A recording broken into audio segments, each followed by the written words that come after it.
Have you ever seen a bird that's in the process of molting? If you haven't, just Google molting chicken, do a Google Images search, and you'll see what I'm talking about. I don't have an image for you. But we have ducks at our house right now, 6 ducks, and they're still young. They're just out of the duckling stage, but they've gone through a molt, and there are just feathers strewn across our yard. And they're young enough, and ducks don't molt quite as hard as chickens do, that they don't look as like they're in quite as bad a condition. But the process of molting is a process of loss, and it's just this visual image to me of what we sometimes feel like when we have lost something. Have you ever felt like a molting chicken? Maybe you've just felt empty or depleted, like you don't even have anything left to continue on. Maybe echoing the words of the psalmist that we just read, you've felt like I sink in the miry depths where there is no foothold. I've come into the deep waters. The floods engulf me. I am worn out calling for help. My throat is parched. My eyes fail, looking for God. The feeling of being empty, the feeling of being depleted. I can almost imagine Naomi saying those words as she returns to Bethlehem, her hometown. And she expresses those feelings of emptiness when she says, I went away full, but Yahweh has brought me back empty. Yahweh has afflicted me. The Almighty has brought misfortune upon me. Grief is a natural response to loss. We're in the midst of a series on the stages of grief, which, remember, aren't necessarily a progression from one to the next. They sometimes spiral around each other, but we've seen that grief is a natural response to any loss that we experience in our lives. And grief comes in different forms and in different ways, and so we saw how grief sometimes comes in the form of denial, which is kind of summarized in the phrase, I only want life to be as it was. Recognizing that things have changed, it's not denying the facts of the situation, but it's refusing to consider what a new normal might look like. And so it's the phrase, I only want life to be as it was. We looked at anger, which is trying to find fault or blame or understand the reason why did the loss occur, and it's kind of summarized in the phrase, it's someone's fault that life isn't as it was. And we looked at bargaining last week, which is the question of what do I have to do to get back to normal? It's the first one that actually considers that there might be something beyond the loss, but it still is looking backwards and what do I have to do to get back to normal? And then this week, we come to the stage of grief that's known as despair. Sometimes it's talked about as depression or as sorrow, but I really like the word despair for how it just captures what this stage of grief is about. And it can be summarized or captured in this phrase, things will never be normal again. The stage of grief, of despair, when we reach that point when we've experienced loss, that we come to a place of despair, we find ourselves saying things like, things will never be normal again. Or things like, I was full, but now I am empty. Or things like, I am worn out, calling for help.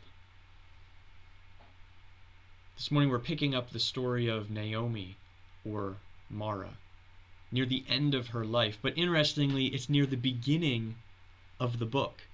The way it's presented to us in the scriptures, it's near the end of Naomi's life, but it's near the beginning of the story.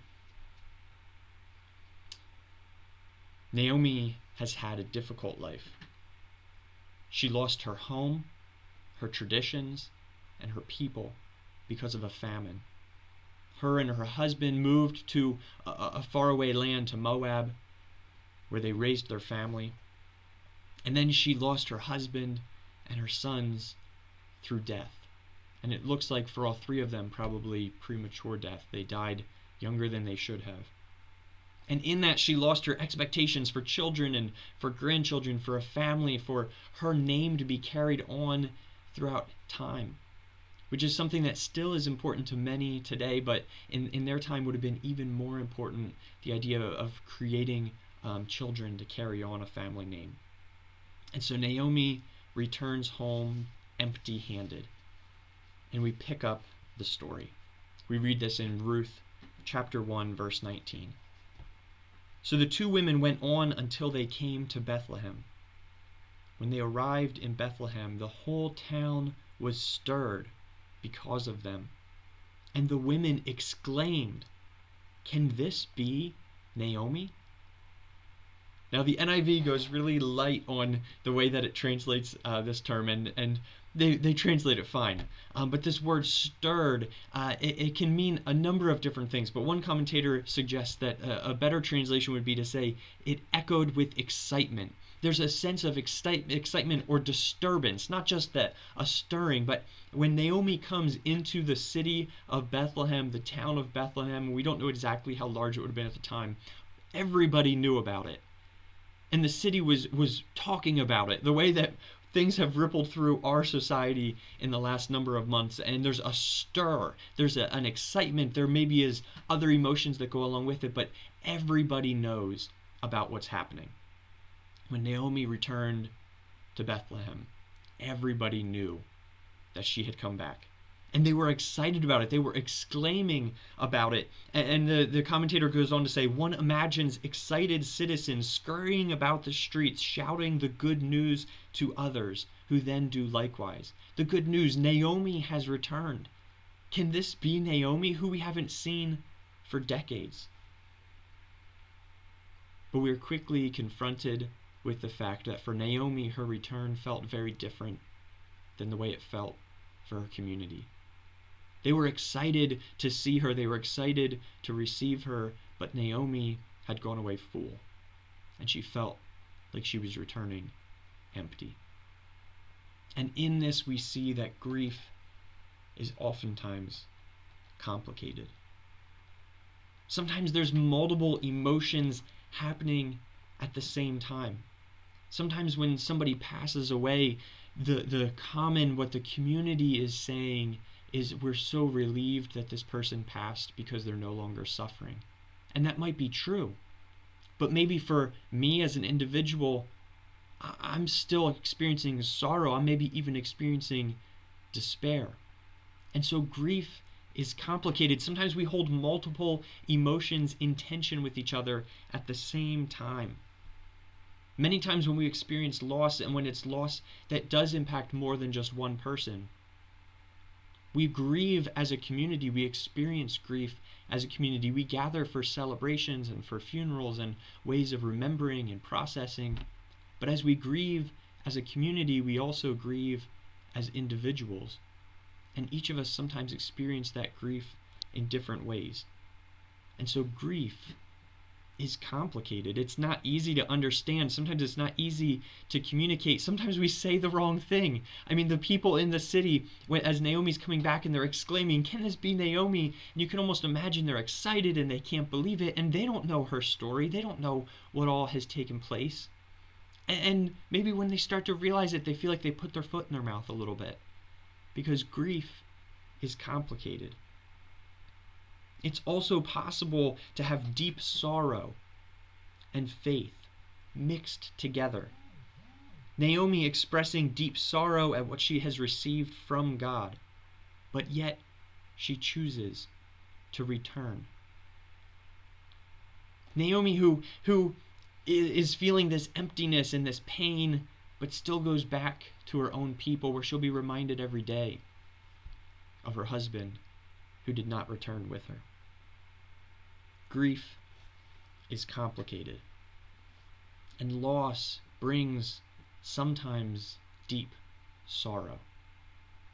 You know, it's interesting that so far in talking about the stages of grief, the one thing we haven't really talked about at all is sadness or sorrow, and that's what we most often associate with grief. Oftentimes when we think about grief, we think of being sad. We don't think about things like being angry or bargaining or some of the other experiences or emotions of grief. But this morning, what we look at is that loss brings with it deep sorrow.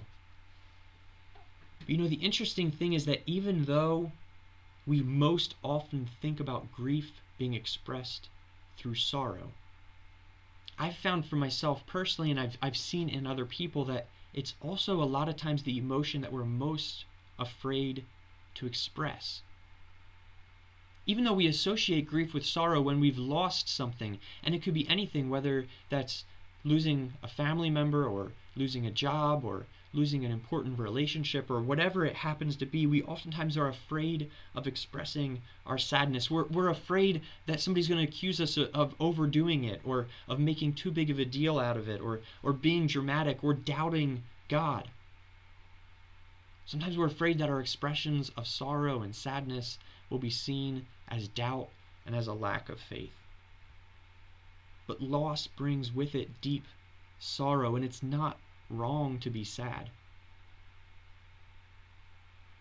Despair, this experience of despair in the face of grief, can sometimes become all-encompassing for us. In this stage of denial, it's this sense that life can't go on.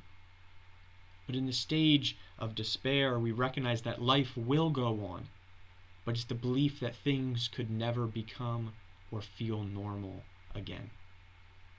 And so then it taints everything about our lives. As we start experiencing things that we experienced in the past, we can't, the despair and the grief and the loss becomes the center of our identity. It becomes the most important thing about how we experience the world around us, because we can't engage normal without thinking about what's no longer there.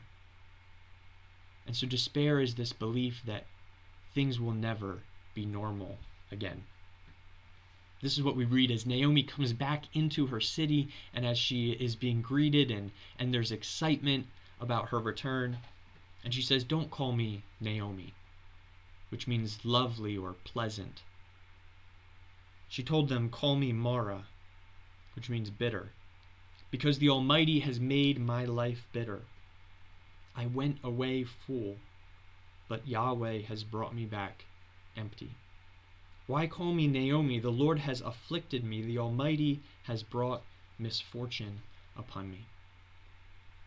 Naomi's experience of grief was so, and of despair was so all-encompassing, it was so overwhelming, that for her it actually was a change in identity. It became the new core of who she was and how she thought about herself, and no longer could she think about herself as lovely or as pleasant. Instead, she thought about herself as bitter, because she was bitter, because she was empty, because she was depleted. She felt like she had nothing left. Grief is complicated. Loss brings to us deep sorrow. And sometimes we want to skip beyond the sorrow. We want to put on this fake peace, but God takes us through the sorrow. And we see this all throughout Scripture. We see this all through the Psalms, where regularly the psalmist is expressing their sorrow and their pain to God, and through the stories of the Old Testament and into the New Testament. We see that God doesn't just take us from loss and immediately give us peace. God takes us through the sorrow. We want to skip the sorrow and put on fake peace too often. We want to skip the cross and go right to the resurrection and forget about the Saturday in between. As people of Jesus, we always have resurrection in the back of our mind. It's why we can rejoice in all circumstances. But the reality is that we also, as Christians, spend time reflecting and meditating on the cross. We go through Good Friday before we get to Easter Sunday. And this year, there's been an awful long time between Good Friday and Easter Sunday. And it is okay to sit in that pain and that sadness and that sorrow. Grief is complicated. Loss brings deep sorrow. And grieving takes time. Naomi says, "Don't call me Naomi, call me Mara, because the Almighty has made my life very bitter.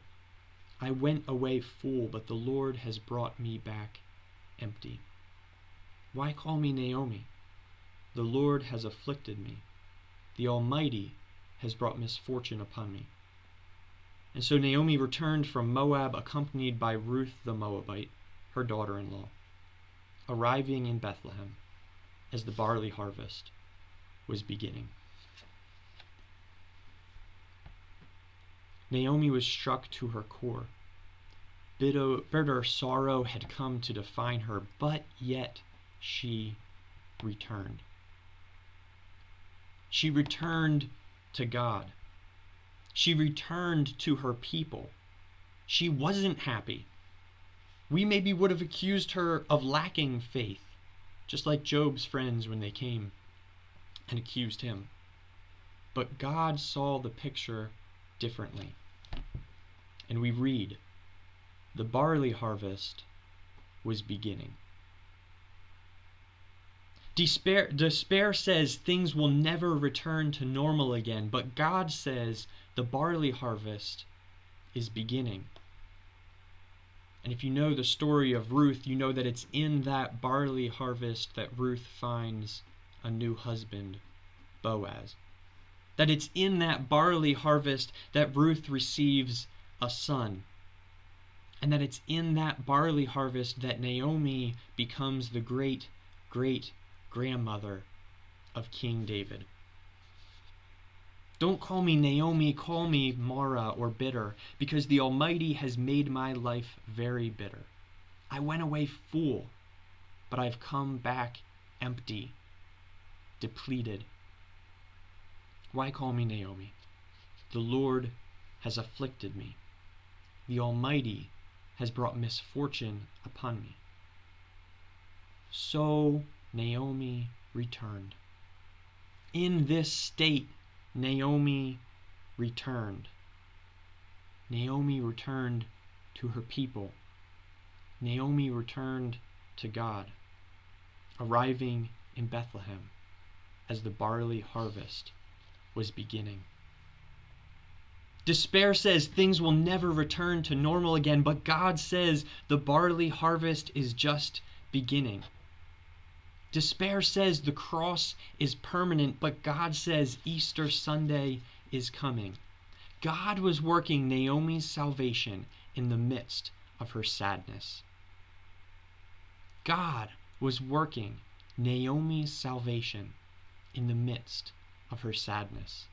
Things weren't going to go back to normal, but God hadn't abandoned Mara like she thought. Yes, there was bitterness. Yes, there was pain, and it was okay for her to feel that pain and express that pain. I don't think Naomi did anything wrong in the whole course of this story. But God was bringing a new normal.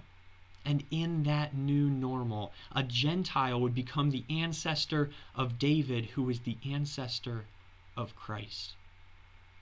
Think about that. All of this pain, all of this loss that Naomi experienced, the loss of the famine and having to move to a new land, leaving behind her people and her home, and then in that new land, losing her husband, losing her son. Naomi, lovely, turned into Mara, bitter, but God was working something beautiful. Embracing the despair of grief opens us to what might be next, because God is able to use even loss to accomplish His purposes. When we embrace the despair of grief, not running away from it, not pretending that it doesn't hurt, not ignoring our sadness, but when we embrace it and express it and return to God with it, it opens us up. It opens space in our lives for what God might be doing next. Because God is able to use even loss to accomplish His purposes. It reminds me of the song that we sing, "In the bulb there is a flower. In the seed an apple tree. In cocoons, a hidden promise, butterflies will soon be free. In the cold and snow of winter, there's a spring that waits to be. Unrevealed until its season, something God alone can see. There's a song in every silence, seeking word and melody. There's a dawn in every darkness, bringing hope to you and me. From the past will come the future, what it holds, a mystery. Unrevealed until its season, something God alone can see. In our end is a beginning. In our time, infinity. In our doubt, there is believing. In our life, eternity. In our death, a resurrection. At the last, a victory. Unrevealed until its season, something God alone can see. When we are able to actually embrace and express the despair of grief, it opens us up to what might be next. Because God is able to use even loss to accomplish his purposes. I found myself during this series oftentimes thinking and relying on my experience of helping my children learn how to deal with loss. And as children, we're much more willing to express what it is that we're feeling inside. We're much more willing to allow outbursts of pain or of sadness. And so as a parent, you're constantly trying to figure out how to help your child cope with loss. And what I've started doing sometimes when one of our children genuinely has lost something, there's something that they can't have, and whether that's just because we've taken it away from them, whether that's a toy or whatever the thing might be. But I encourage them to I say, look in your hand, what's in your hand? And if I can get them to calm down, sometimes by focusing on something other than what's going on, it diverts their attention. And so they kind of look at their hand and there's nothing in my hand. And I say, yes. By not having that anymore, it opens your hand to receive something new. So don't cry about the thing that you've lost. And sometimes we do need to do that. But sometimes we also can consider what is the new thing that God is opening space for in our lives. When we let go of what we have lost, and tears, crying, sorrow, even despair are ways of releasing and letting go. When we let go of what we have lost, our hand is open to receive something new. When we embrace the despair of grief, it opens us up for what might be next. Because God is able to use even loss to accomplish his purposes.